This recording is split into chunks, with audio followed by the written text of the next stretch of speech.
नमस्कार. आज आपण पाहणार आहोत क्रम ओळखणे हा टॉपिक सर्व स्पर्धा परीक्षांसाठी अतिशय महत्त्वाचा आहे. MPSCची एक्झाम असू दे किंवा बँकेच्या एक्झाम्स असू दे, सर्वच परीक्षांसाठी हा अतिशय महत्त्वाचा असा टॉपिक आहे. यामध्ये आपल्याला प्रश्न दिलेले असतात आणि प्रश्नचिन्हाच्या जागी काय येईल असे विचारतात. आता क्रम ओळखणे, तर प्रश्नचिन्हाच्या जागी आपल्याला कोणती संख्या येईल हे शोधायचं आहे. तर क्रम ओळखताना आपण सर्वात प्रथम फरक बघायचा. संख्येमध्ये काय फरक आहे का? हा फरक समान संख्येचा असतो, कधी एकने वाढणारा असतो, कधी एकने कमी होणारा असतो, 1 2ने वाढणारा कमी होणारा, अशा पद्धतीने. म्हणजे चढत्या क्रमाने फरक असेल, चढत्या क्रमाने येणारी संख्या असेल, उतरत्या क्रमाने येणारे असेल,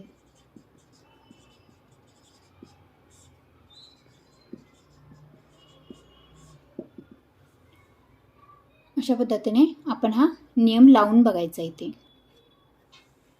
आता या 47 आणि 54 मध्ये बघितलं तर मोजून तर 7चा फरक आहे. ही संख्या 7ने वाढत गेलेली आहे. इथे देखील म्हणजे या प्रश्नामध्ये 7चा फरक आहे. तर इथे प्रश्नचिन्हाच्या जागी येईल 68 आणि 7 75. आपलं उत्तर असेल 75. आता इथे 7चा फरक आलेला आहे.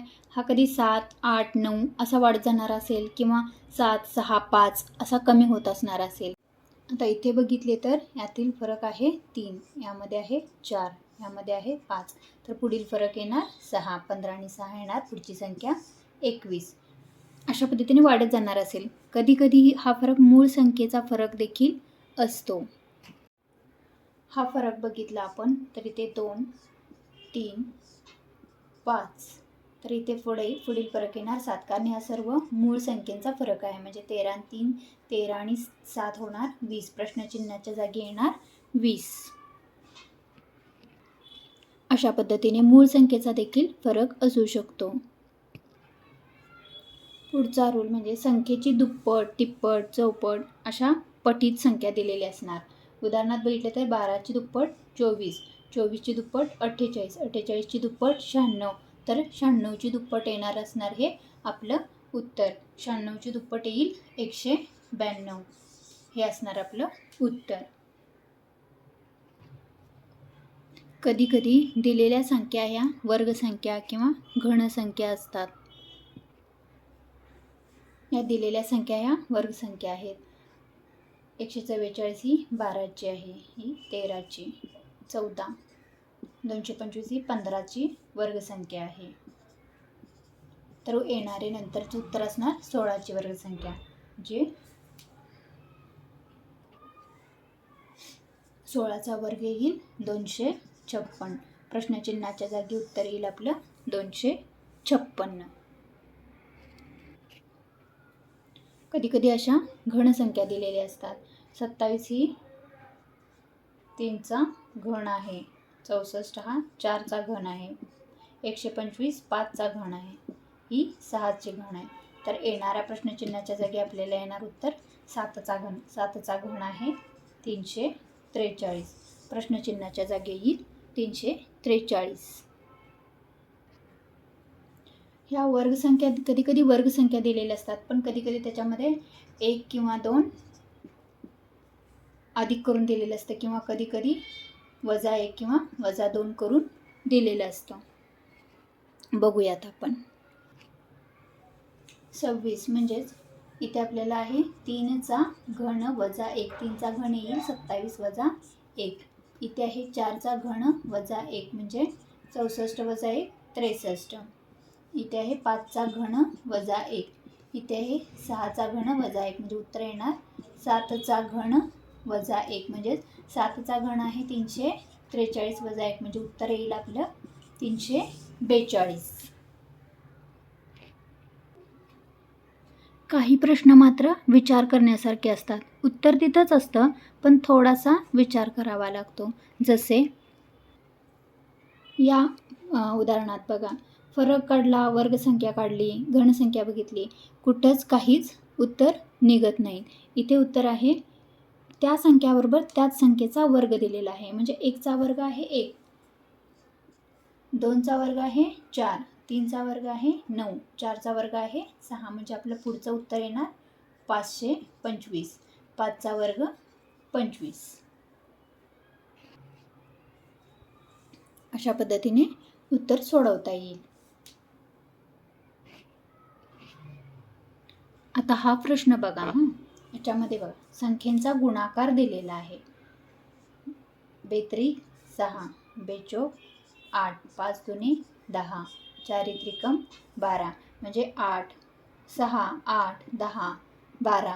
म्हणजे येणारे उत्तर पुढचं असणार आहे 14. 2 2 संख्या वाढत गेलेली आहेत. मग अशी 2 संख्या पाहिजे ज्यांचा गुणाकार आपला 14 येईल. एकतर ती 72 असेल किंवा 27 असेल. 7 2 14. पर्यायामध्ये जे उत्तर असेल ते आपले उत्तर असेल. आता हा एक प्रश्न बघा. या प्रश्नांमध्ये एकक स्थानचा हा अंक दिलेला असतो. हा अंक पुढच्या त्याच संख्येत मिळून पुढचा अंक तयार झालेला असतो. कधी कधी तोच अंक दिलेला असतो, कधी कधी त्या अंकाचा वर्ग घन असं काहीतरी दिलेलं असतं आणि तो अंक त्या संख्येत मिळवून पुढचा अंक बनवलेला असतो. आता इथे बघा एकक स्थानचा अंक आहे 1, तर 2 4. आता हा अंक हा 11 अधिक 1 करून बनवलेला आहे 12. आता 12 अधिक 2 बनवलेला आहे 14. 14 अधिक 4. आता याच्यामध्ये 8 जर आपण मिळवले तर उत्तर येणार आहे 8 आणि 8 16, याच्याकडे आणि 26. उत्तर येईल आपलं प्रश्नचिन्हाच्या जागी उत्तर 26. किंवा मग इथे बघा ज्या संख्यांचा वर्ग घेतलेला आहे त्यांनी, म्हणजे इथं 1चा वर्ग आलेला आहे 1, म्हणजे 11 आणि 1 12. इथं आलेला आहे 12, 12चा वर्ग 2चा एकक स्थानचा आहे 2, 2चा वर्ग आहे 4, 12 आणि 4 16. इथे आहे 6, 6 याचा अंक वर्ग येईल 36, 16 आणि 36 52. आता इथे येणार 2, 2चा वर्ग येणार 4, 52 आणि 4 56. उत्तर येईल 56. अशा प्रश्नांची जर तुम्ही प्रॅक्टिस करत राहिलात तर हे प्रश्न फारच सोपे जातात.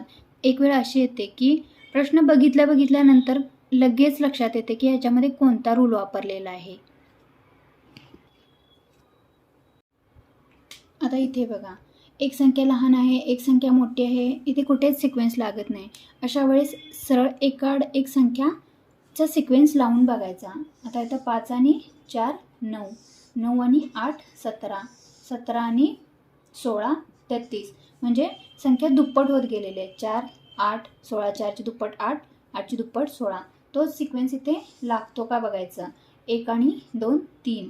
आता इथं प्रश्नचिन्ह आहे आणि इथं आहे 15. म्हणजे इथं दुप्पट लावून बघायचं. 2ची संख्या आली दुप्पट 4, म्हणजे 3 आणि 4 जर 7 घेतलं तर 4ची दुप्पट 8, 7 आणि 8 15 येते. म्हणजे उत्तर आपलं बरोबर आहे 7.